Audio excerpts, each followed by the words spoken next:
Assalomu alaykum obunachilar. Assalomu alaykum hammaga. Gazabroy liniya o'rnatgan joyimizga kelganmiz hozir. Polni full avtomat liniya bo'lgan. Hozir mana suvni olib qumga o'tdi. Mana hozir hali qum tashalgan yo'q, hozir kurayapti. O'lchashni boshlaydi. Hop, bu yerga 30 ta komplekt qolipi bilan qo'yib berganmiz. Qoliplari ham komplekt, avtomat reski, polni avtomat liniya bo'lgan.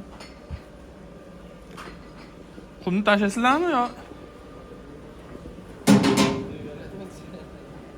Ya chiqqaningizmi, tashlavering. Mana qum tashlab уже olib chiqib ketaveradi sekin.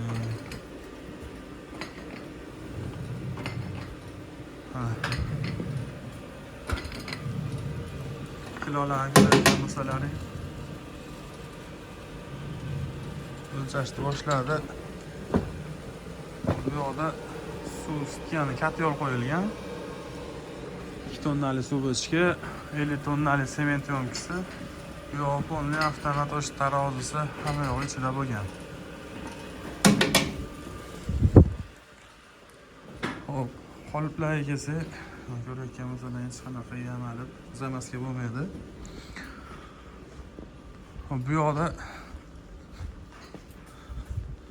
quyib qo'yilganlari yetalaganda tomchilab 1-2 tomchi oqadi lekin. Ko'rayotgan bo'lsalaring, bu yoqqa vaqtinchalik sushilka qilib qo'yilgan. Avtomat reskamiz.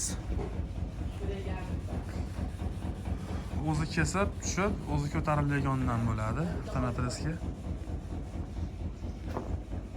Bu yoqda domga tayyorlashyapti ekan. Hamma yoq sertifikatlar, hamma yoq kakpolojniy olingan.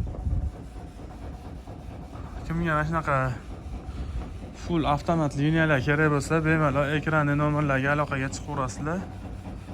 30 ta qolipi bilan 20 ming AQSh dollariga komplekt qilib o'rnatib berganmiz. Katta yo'li hammasi ichida bo'lgan. 50 tonnali sement yo'mkisi, 30 ta komplekt qolipi, avtomat reskasi,